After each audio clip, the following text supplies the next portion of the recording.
মানুহখিনিৰ কাৰণে গোটেই টিমটোৰ কাৰণেও আৰু অসমবাসীৰ কাৰণে দুৰ্ভাগ্য আৰু বিশেষকৈ আমি যিখিনি চিনেমাখনৰ লগত মানে জড়িত হ'ব পাৰিলোঁ আমাৰ কাৰণে আৰু অতি দুৰ্ভাগ্য কাৰণ চিনেমাখনৰ আগত আজিৰ দিনটোত কি জানি আমি ৰৈ ৰৈ বিনালে বেনাৰখনৰ সন্মুখত জুবিন দাৰ সহিতে আমি প্ৰমোশ্যনত আমি হাঁহি ফূৰ্তিৰে কৰিব লাগিছিলে আৰু আজিৰ দিনটোত আমি জুবিনদাৰ প্ৰতিচ্ছবিখনত আমি মানে চাকি ধূপ এইবিলাকেৰে আমি শ্ৰদ্ধাঞ্জলি জ্ঞাপন কৰিবলগীয়া হৈছে গতিকে আমাৰ কাৰণে বহুত বেছি দুৰ্ভাগ্য আৰু আমি স্বাভাৱিক এটা পৰিস্থিতি যাবৰ কাৰণে বহুত সময় লাগিব কিন্তু যিয়ে নহওক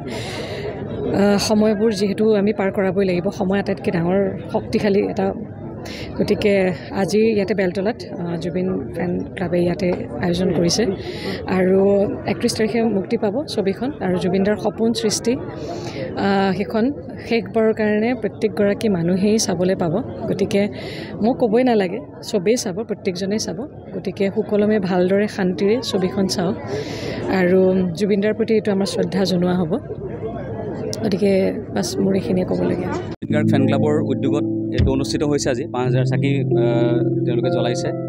আৰু জুবিনদাক শ্ৰদ্ধা জ্ঞাপন কৰিছে লগতে জুবিনদাৰ এটা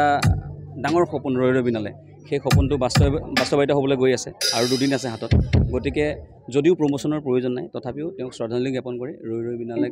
আমি ৰৈ ৰৈ বিনালেৰ গীত গাম লগতে আমাৰ স্থানীয় ৰাইজ আছে ৰৈ ৰৈ বিনালে এটা প্ৰমোশ্যনো হৈছে আৰু লগতে তেওঁক শ্ৰদ্ধাঞ্জলি জ্ঞাপন কৰিছে জুবিন ফেন ক্লাবে ট্ৰেইলাৰত আমি দেখিছিলোঁ শেষ মুহূৰ্তটো আপুনি আৰু জুবিনদা আছিল মই নাই সেইটো আচৰিত আছে নাই আমি দাদাক যেতিয়া লগ পালোঁ আমি ষ্টুডিঅ'তে লগ পাইছোঁ বা শ্বুটিঙত লগ পাইছোঁ তেনেকুৱা বাৰু বাহিৰত তেনেকুৱা অভিজ্ঞতা নাছিলে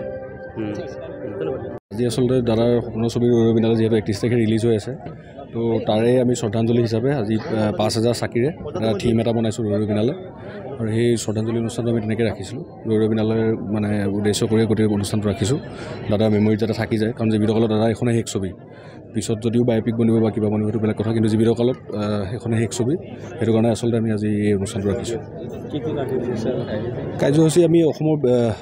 জ্যেষ্ঠ কনিষ্ঠ সকলো সংগীত শিল্পীকে মাতিছোঁ তেওঁলোক আহিছে সহযোগ কৰিছে লগত তেওঁলোকে এতিয়া ট্ৰিবিউট হিচাপে দাদাৰ কাৰণে সংগীতৰ এটা অনুষ্ঠান হ'ব ইয়াৰ পিছতে বৌ আহি আছে অলপ পিছতে বৌ পাবহি তো বৌ আহিয়ে মঞ্চ উদ্বোধন কৰিব তাৰপিছতে বাকী অনুষ্ঠানখিনি আগুৱাই নিম